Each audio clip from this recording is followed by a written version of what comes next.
Hey, what's up everybody? Thanks for joining me. Today we're going to be looking at these outdoor patio lights and doing a quick little review on them. I'll put a link in the description below if you're interested in picking a set of these up for yourself and seeing how well they hold up over a span of a couple of years. Here's a better look at them in the box. Now obviously the glass bulbs have been individually packaged. They arrive in a box like this, so you have to actually undo each one and screw them in. But once they're in, they're pretty durable. When we do take them down, this is kind of where they go in this box. So it's got a really hard kind of rubberized plastic that is also really durable. So here's what it looks like with the bulb on. And to take them off and just to give you an idea of what this looks like, they obviously unscrew, and check out this extended lip that goes over. Let me get a closer shot here. Look at that extended protective rubberized lip that goes over the bulb and basically creates a seal, a weatherproof seal. So they do claim to be outdoors and waterproof, and that is absolutely true. In a vertical position, the water will drip down that seal and not be able to gain entry in any way, shape, or form. We've never had issues with this. All right, so I want to show you my little remote setup here. This is a really handy, practical thing, and I'll show you how this works. This does not come equipped. It's an additional purchase. I'll throw a link down in the description below for this remote setup as well if you're interested. But that's really handy, and we'll take a look at how that works in just a minute. But let's get a closer look at the bulbs turned on. Here they are hung up.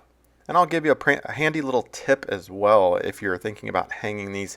They do come with little hooks that you can hang them on, but I'll talk about that and what has worked for us in a minute. Just another visual for you so you can get a sense of what they look like hung up, turned on, and here they are turned off. You can see there's snow in the background, so again, we keep these up year-round and are really happy with how they've performed in the summer, winter, spring, and fall whenever we need them.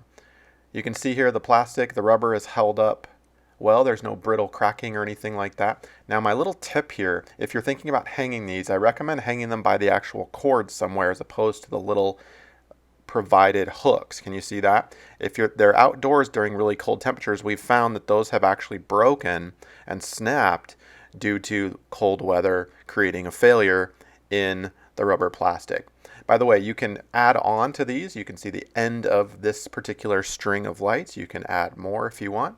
So that was the end. Now let's take a look at the origins of the light. You can see here I have the power right there. That's kind of the originating point for these string lights. So they just kind of come down, and I've got a power cord here, and it goes all the way down into the outlet. Pretty straightforward. Now if you're looking to install a remote system, which I absolutely love, we don't have to get down there and plug things in to the outlet directly. We just press the button and you just install this little receiver you can see there in the picture mounted to the wall, and you plug into it directly. And when you press the button on the remote, it obviously turns that receiver on and provides power to the light. So I highly recommend that. That's pretty cool. These lights overall have the aesthetic and the durability that I'm looking for in a string light set, and I, again, highly recommend them. So that's about it. Hopefully this video has been helpful for you in making a decision on which patio lights to buy. For more do-it-yourself projects and home product reviews, be sure to subscribe. Thanks for being with me.